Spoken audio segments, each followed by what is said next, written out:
Who better to join me today than the man who sent India's first email? For decades, India was known for its software services, but that identity is now being expanded. India is projected to become a $110 billion semiconductor market by 2030. India is no more a back office. Deep tech is not a challenge, it is an opportunity. I would call that for many companies, this is the largest tech center, tech hub for them. Chip manufacturing, all of these sectors are very resource heavy. Sustainability, it's a question that's coming. Sustainability is a continuous challenge, and every corporate needs to keep a track of that. The corporates are becoming more and more responsible.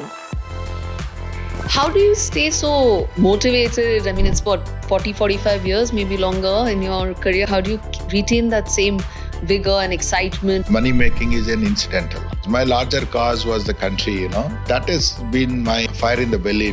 BV Naidu is a tech industry veteran. He is also the chair at the Karnataka Digital Economy Mission and a founder and managing partner at StartupXseed Ventures. Hello and welcome to What India Needs podcast with me, Shutapa Paul. For decades, India was known for its software services, but that identity is now being expanded. So, on this episode, we're asking what will it take for India to transition from being a software services powerhouse to a deep tech and hardware led innovation economy? Most importantly, how do we do it sustainably? Who better to join me today than the man who sent India's first email? BV Naidu is a tech industry veteran. He is also the chair at the Karnataka Digital Economy Mission and a founder and managing partner at StartupXseed Ventures. Thank you so much for joining us on What India Needs podcast, sir. Thank you, Sudha. So, sir, India is projected to become a $110 billion semiconductor market by 2030. That's what the reports and estimates are. It's also a very interesting shift, right? Like we've always been known as a software services kind of nation, and now we're transitioning. We're making a new identity. Um, what do you think it would take for us to transition from being one of the fastest consumers of, say, semiconductors to actually creating and manufacturing? What would it take? This is not a new semiconductor per se, it is not very new. A lot of design work has been happening in our country. In fact, the second largest chip design cluster that is in Bangalore, second largest in the world. That way, probably Bangalore has the 350 design houses, Right. chip design houses, and there are plenty of multinational companies. They all have their design centers here, innovation centers here. So the only shift that is happening is on the manufacturing. Manufacturing has been very challenging for our country because of the issues with the logistics, issues with the capital intensive projects, etc., etc. But thanks to our government, both at the federal government, our government of India, as well as the state governments, everybody geared up on the manufacturing, and they're supporting the manufacturing projects. That way, I think next few years it's going to be the great journey for India. And if you look at even in the manufacturing, you have the fabs, right? High capital intensive fabs, which are gone to, the Gujarat and Northeast, they're all high in capital intensive fabs. Apart from the fabs, there are a lot of high tech manufacturing. There is a scope for our country. Like, Samsung has set up a huge manufacturing in UP. Likewise, an Apple has set up here. Apple is and Wistron is here. Foxconn is here. They're all in the high tech manufacturing. Associated with the manufacturing, a lot of ancillaries are coming. Right. That way, the time is perfect and government support is perfect. And the third thing is earlier, even though some manufacturing is happening, a lot of components used to get imported to India.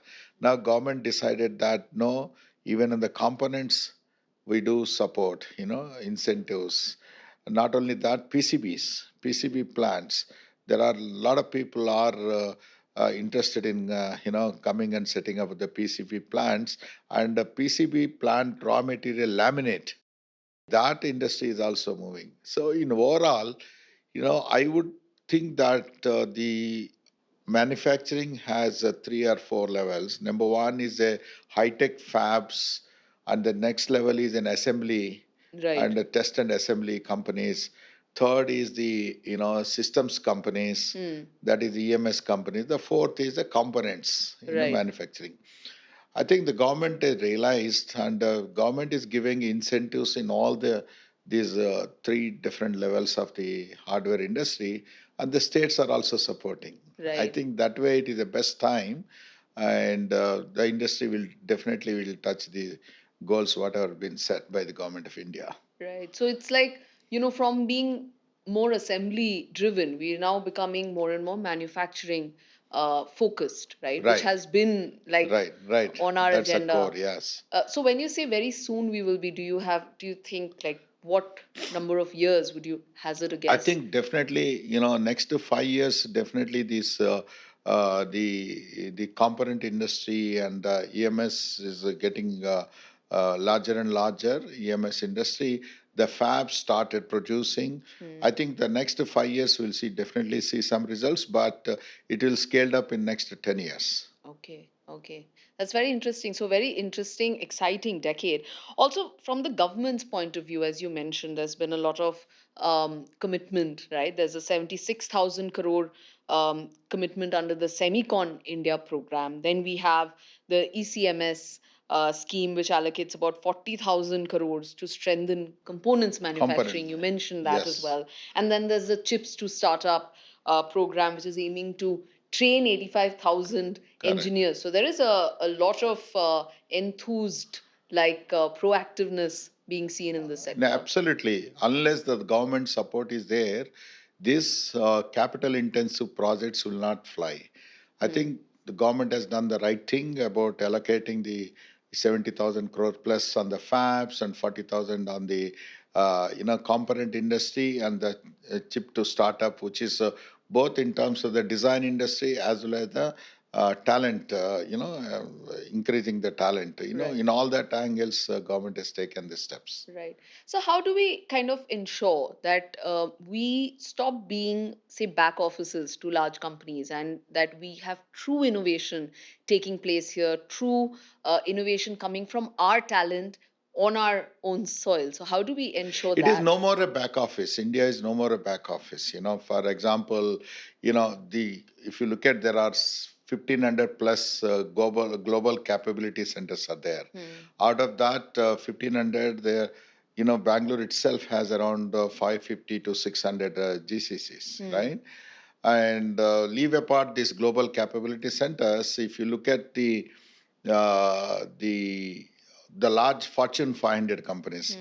400 out of 500 large Fortune 500 companies have the operations here. And as I told you, on the chip design side, there are 350 companies employing 35,000 people on the high tech core, technology areas. Hmm. And coupled with the now the government as well as the startups are talking of the deep technology, right? In Hmm. the deep technology into the aerospace, deep technology into the chip design, IP. It's no more a back office. Hmm. This is a truly innovation center, and the capital is also flowing in. More than $80 billion capital has come into the startups the last 8 years. I'm Right. talking particularly in Bangalore. Hmm. Hmm. That itself, when so much of high tech work is happening, innovation is work happening, capability, global capability centers are there, and the Fortune 500 companies. It's no more a back office. Right. It's a truly, you know, I would call that for many companies, either this is the largest tech center, tech hub for them, or second largest tech center and tech hub for them, Right. for all these companies. That's very encouraging to hear because you work very closely with policymakers. Yes. You're shaping policy for a while. One question that we must ask because sustainability is something that it's a question that's coming because chip manufacturing, all of these sectors are very resource heavy, right? Like there is a lot of water that goes into it. There's land. There's a lot of electricity. How do you see our us being able to move ahead but sustainably? Sustainability is a continuous challenge, and every corporate needs to keep a track of that. The corporates are becoming more and more responsible. That's number one. Number two, in terms of using the green energy, right? We have a surplus green energy, for example, in Karnataka. So no project we can say is a thermal based, power generation, dependent. That way that has been taken care. And most of the projects, the capital intensive projects, are all the new design, capital intensive projects. Right. All of them are the zero waste projects. Okay. So that has been taken care from the day one. Right. So And water? sustainability, yeah, water, is an issue. Probably, see, every challenge is an opportunity for our country. If Hmm. water is a challenge, some of our startups will come out with a new solutions to take care of the sustainability. I don't see this as a major problem. It is a sustainability. One needs to be conscious. Corporate citizens and all of us, the professionals, everybody has to be conscious. And that is, if everybody is conscious, it's not a problem to, maintain the sustainability. Yeah, and finding solutions. So, for example, KDM, you have a beyond Bengaluru vision. So, if obviously our metros are very stressed, whether it's Bangalore or Bombay or Delhi, there is a lot of stress, urban stress. But if we move away from this and we create new economic clusters like what KDM's vision is, then a lot of things can be, the resources can be better managed as well. And absolutely, you're absolutely right. That is the reason we started this Beyond Bangalore as a mission. Hmm.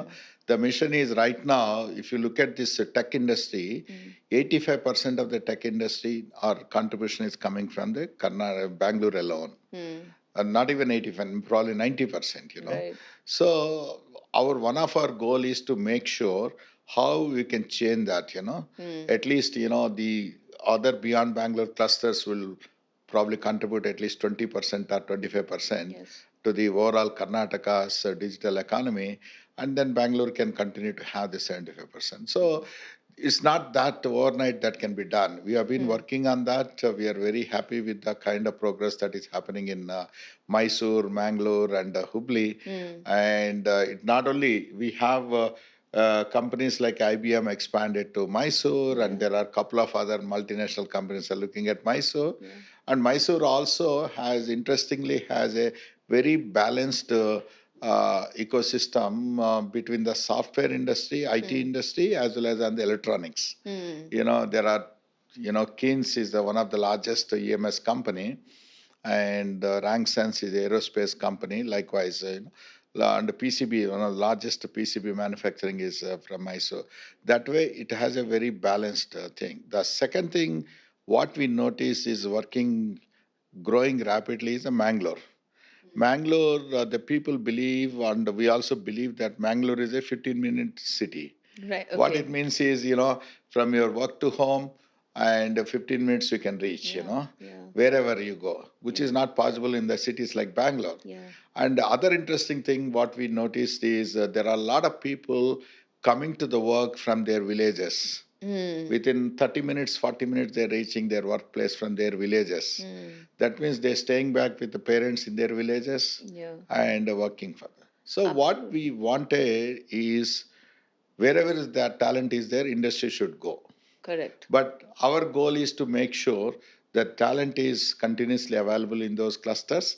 And second thing is the industry should know that there is a talent. Hmm. There is a company called Easy from Denmark, has 850 people in Mangalore. Wow. And Boss has an R&D center in Mangalore, Boss Speakers. Right. Right. And NDS has an R&D center there. So likewise, things will Brilliant. grow. And that's so great for I think the job seekers, because a you're at home, you're not upending your life and Your going to quality of life is much, quality of much life is better. much better.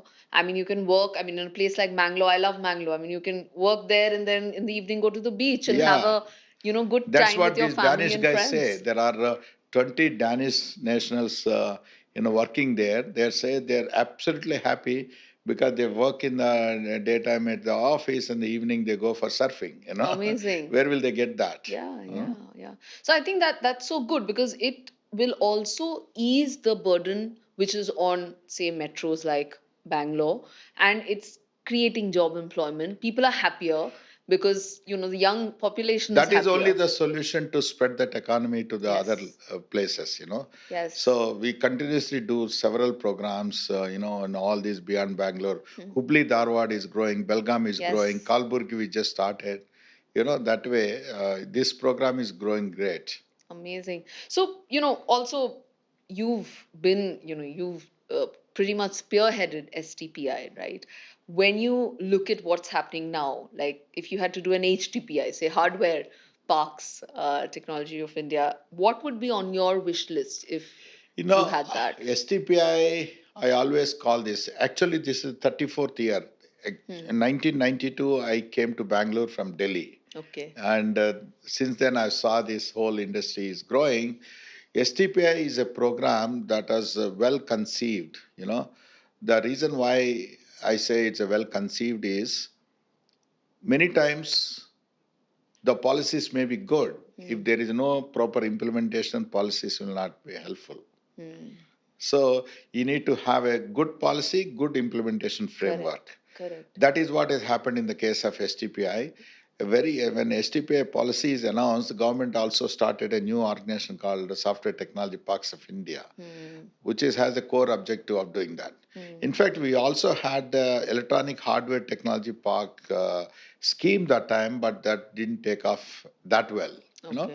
The need of the hour was IT, and what STPI did also is continuously evolve when you interact with the industry, when industry says that there is a requirement, there is a gap there, STP will go and fill up the gap. Right. Briskly, quickly. Quickly. Hmm. We in fact provided the IBM ES 1000, ES 9000, IBM AS 400, large computer centers for the use of these software companies. Right. Yeah, like that.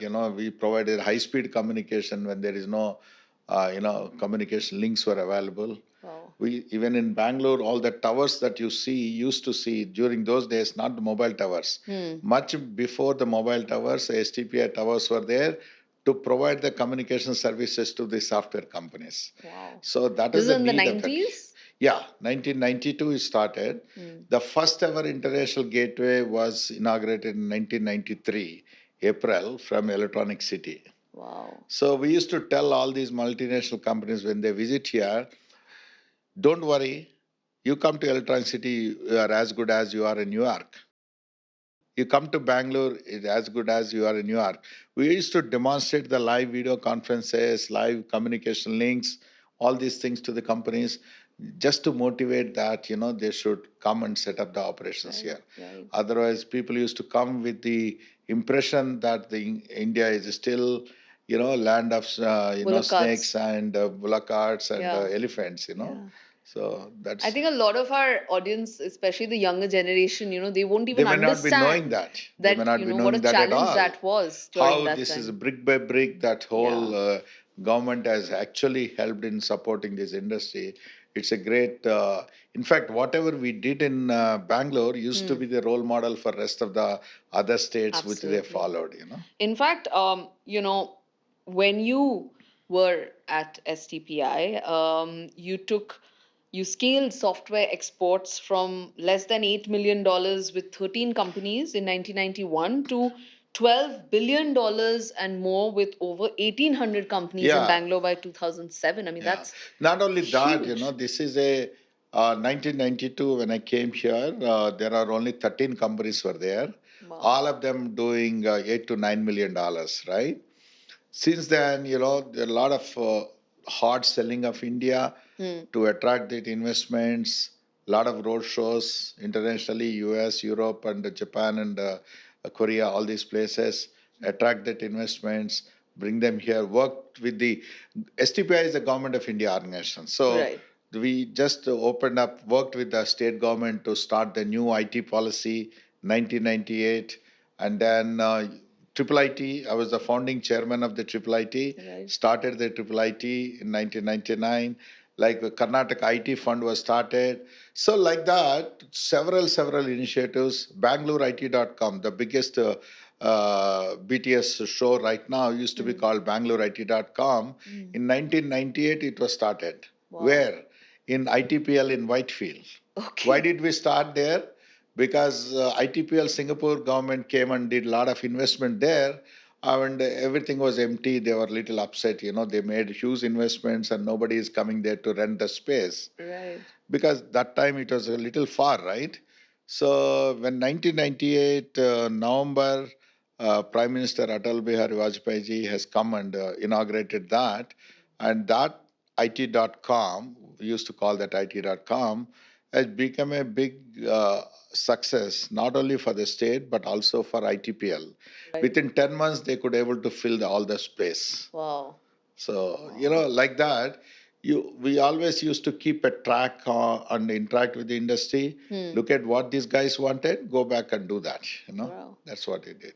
And I mean, so much of building at that time, right? And obviously, the most important and interesting thing that we know about you, other than, of course, you prolific professional career, is that you sent one of India's first emails. So tell us a bit That is about way that. back in 1987. I was with the Ministry of IT and Electronics, that is how I came to STPI here. Uh, when we used to have this project called ERNet, Education Research Network. Okay. And I set up the first email network in the country, and as a part of the process, first ever email, I sent from Delhi. Right. And most importantly, the that time the Prime Minister Chandrasekhar ji was there for a few months, a short span, right? Yeah, yeah. And he was quite keen on this, so I could able to go and demonstrate and tell him, teach him, Right. about this email and all that. Wow. That's very fond memories. Where did that email go? That is to Washington D.C. Okay. We used to have this project UNDP.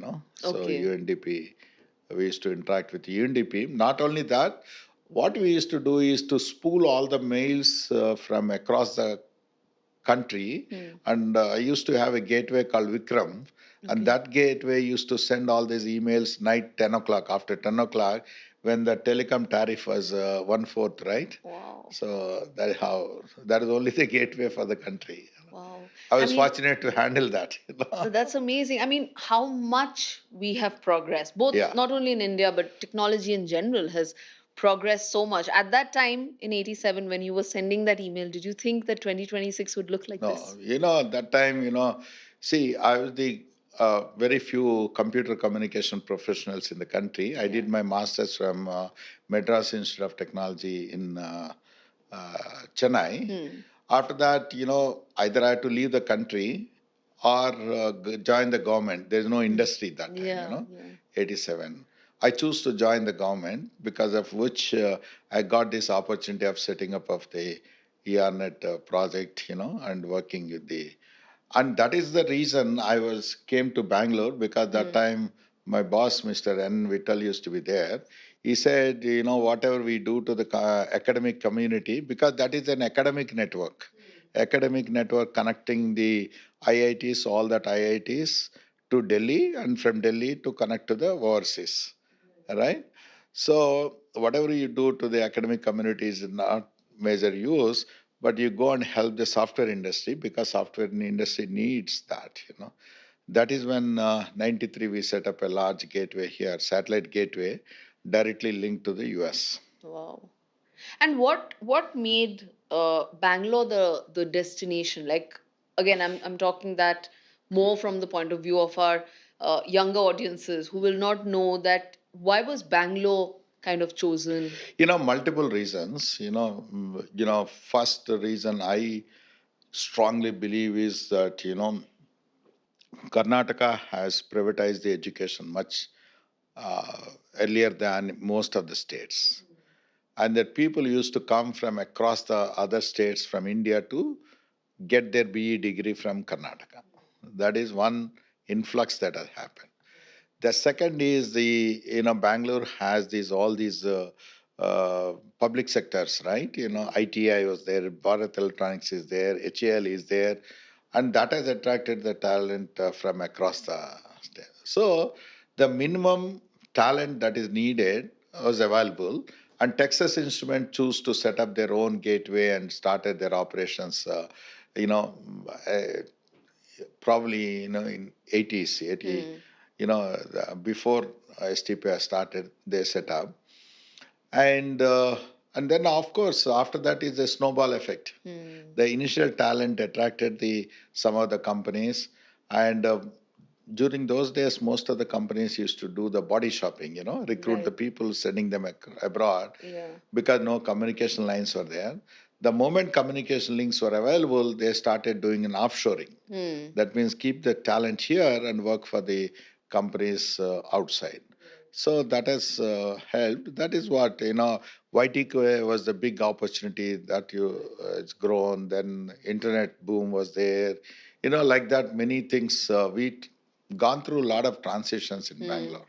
So every transition has been there an opportunity, and that is how then the chip companies started coming up. Right. All that happened. Right, right. Also, I mean, let's also talk about your current role. I mean, we touched upon KDM, but also Startup Exceed Ventures, which you founded. So in the when I took the voluntary retirement from the government, Yes. because I'm seeing so much of I'm a technocrat by myself, but I spent good part of my career in the government, more than 20 years. Then I thought the whole technology is booming. That time I joined the government because there's no industry. Now so much of industry startup action is happening. Why don't I come out? I took the voluntary retirement, and then did few the investments and a few of the startups doing that. As a matter of during that journey, I thought of doing a startup exceed as a deep tech fund. Right. The idea was that was 8, 9 years back, 9, 10 years back. There are no deep tech VCs in India, Yeah. and technology has been my passion. I thought if I do the VC, I will never do investments into the retail sector, B2C, blah blah blah blah. So I want to focus on the deep tech. And people were afraid of deep tech during those days because they thought exits will be difficult. But fortunately, I started a small fund one along with my other colleague Ravi Thakur. Me and Ravi Thakur, we started this. 12 investments we did, and within 18 months we got one exit. Within 24 months, a cyber security company got acquired by Israel, and Silicon IP company got acquired by Apple's OEM, and likewise, there are very few exits, fast exits we got. Right. Then people started realizing deep tech is not a challenge, it is an opportunity, right? So our journey has been good. The fund one, we did 12 investment, 5 exits, 49% gross IRR, and yeah, 1.2 DPI. We already returned the capital, Nice. 1.2 times, another 4.5x is remaining. Wow. So one unicorn we have in that, fortunately. Right. So that has worked out. Then we did a second fund. Second fund, we did 17 investments, a 243 crore fund. 17 investments we did, and there also possibly we may have 2 or 3 unicorns in that. So Wow. that's That's also journey is also going well. Then that time we started this firm. Now we started doing raising the capital for fund three. right. Right. So, Startup Exceed Ventures was one of the first, or possibly the first deep tech fund.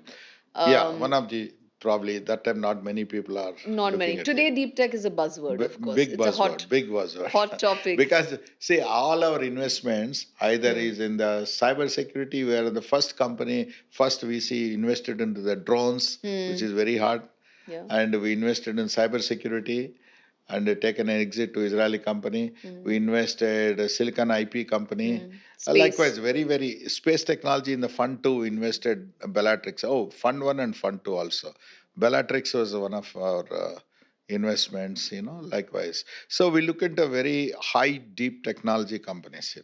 So the problem that deep tech companies and startups have had is between, between the R&D, that's a very long process, right? It requires patient capital. It requires the investor to be as not over enthusiastic, but at the same time, encouraging ability to stay invested in that company. So how does Startup Exceed ensure that? We look at very strategically this sector. Mm, When we pick up any investment, we don't do too much of risky investment. I must confess with you, mm, whatever investments we did, we look at a possibility of a faster exits, right? We do that. That is will help us as well as help the founder as well as help the see. In the deep tech, it not necessarily you need to core R&D they need to do. The most of that R&D is got democratized right now. mm, In the why I would call this as is we in India we did not spend too much of money till now on R&D, right? right. Only last few years it is happening. Mm, Now DST started that R&D fund, a large 1 lakh crore fund, right? So now there is a huge push for the actual research that going to happen in the academic, but not just the research. At the second level, our guys are very good in engineering the products, right. and we have a consumer market with us, Mm, right? I always call, why don't you pick up some IPs that are available elsewhere in the world, mm, right? Korea, Taiwan, Japan, and Israel. Take those IPs, they don't have the markets. They don't have skills to engineer the products. yeah. Take those IPs, engineer the product here, put it in the market. Once you are successful here, you can succeed anywhere else in the world. Right. That's my philosophy. That's why IP not necessary that needs to be bottom up Mm, innovation. Here, you can do a cross border IP. I call that as an IP bridge. While doing that, maybe you will bottom up IP also could be done. right. Right. How does the gain fit into this? Because that is a not for profit, but it's also an accelerator. It is supported by Startup Exceed It's an Ventures. interesting journey. Actually, Mm, when we are doing the startup exceed, we reject a lot of proposals. mm, See, my DNA, if you look at supporting that industry, is a part of my DNA. mm, So I used to feel bad that these guys have come, we rejected. Where will they go? So most of the VCs, what generally they don't want to invest, they generally use a little flowery word mm, and send them that. But what we used to do is to sit with that entrepreneur and tell him why you are not able to fund you. mm, What are the things that they need to improve? mm, What else they need to do? All that. right. Nobody else will do that. Yeah. I had the patience because of my STPI, Days. days. Yeah. I used to sit even when we do not do an investment. I used to sit for an hour to help and support that guy. Wow. In that process, I've been doing that. Then I thought, why didn't we create this as a not-for-profit accelerator, and Mm. then started doing that. How many do you have right now in that accelerator? So we did a lot of things. We did one program for the government of India, and because I think there are, if I am correct, around 18 companies we supported that time with the support of the government of India. And we have not taken any equity or anything. They are with us for 6 months, and we graduated them to the next level. More than 80% of those companies are doing well. I'm happy about that. And we also did, because I always believe the academic accelerators are missing something. Mm. They are missing the corporate linkages, they are missing on the uh, commercialization, right? Right. They have their own limited view. Mm. So whereas we are an accelerator, not for profit accelerator, but has a very strong linkage with the industry and a strong positioning on the commercialization. Right. That could able to we could able to help. We also did a program for the Korea. Korean Okay. startups came and spent 6 weeks with us. Okay. We helped them. The idea is, as I told you, that the you need to encourage the cross-border innovation. Hmm. So in that process of getting that Korean companies here, they could able to interact with our startups. Some of them jointly could able to raise the capital and all that. Right. Then we also running the Startup India Seed Fund and Samrudh Fund of Mighty. And these two funds, it's a seed capital. Hmm. I think we invested in both of them together around 14 companies or so. Wow. So we help and support them. The idea is how do you make a non-fundable guy as a fundable guy? Yeah. You know, Yeah. because as a non-fundable guy, we rejected the guy, Hmm. right?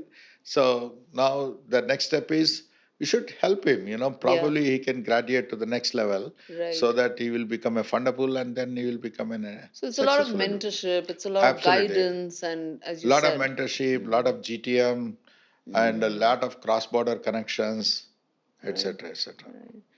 That's very laudable because in the noise that is there, sometimes startups, there's a lot of noise. There could be some entrepreneurs, as you said, who just need that little bit of Yeah, guidance they need too. to. There are many people came back and taken our input, gone back and pivoted and came back. I was very Amazing. happy about them. Somebody has to put them in the right track, Yeah. but who will take that time? Yeah, yeah. How do you stay so motivated? I mean, it's what, 40, 45 years, maybe longer in your career. How do you retain that same vigor and excitement? I mean, taking 1 hour and talking to a startup, I mean, very few would do that. Yeah, by nature, I always felt that, money making is an incidental. Mm, You need to have a little larger, cause, yeah, larger cause. My larger cause was the country. So yeah. that has been my, fire in the belly, if you call. Mm, Wherever when there is no email, I could able to do that. When there no internet, I did the first internet in the country, first video conference in the country. That used to be my fire in the belly. We need to do something first in the country. yeah. The STPI, a lot of things that happened here, again, Mm, is the first time in the country. That has helped a lot for rest of the country. mm, And as I told you, along with the state government, we created several programs. Every yeah. program is a unique and first time in the country. The policies were unique. And when Karnataka does something, the other states follow. Yeah. So that I enjoy that. Money, of course, we do that investments and all that. Money. Mm, Even now, my fund team always tell me that you are spending more time on the KDEM. You don't get anything out of it. But that was my passion. So yeah, yeah, I live yeah. with my passion. Yeah. And I think that's the best way to be. I mean, life is beyond money and Beyond, yeah. transactions. I mean, that satisfaction that you Correct. get from work. So that brings me to the quick round that we have. So I'm going to ask you a few quick questions. By when do you think India will be a top three semiconductor nation? Top three, I think, in the next 5 years. So 2030, 2031, something Not like even that. that. All right. Design or fabrication, which one should we prioritize? Design is a core IP. I Hmm. always like design. Fabrication is a high capital intensive so-called service. So I put my bet on the design, and that's the reason now even IESA talks about a design-led manufacturing, Yeah, right? yeah, So design is my design. bet. One policy which India must implement in 2026 without delay.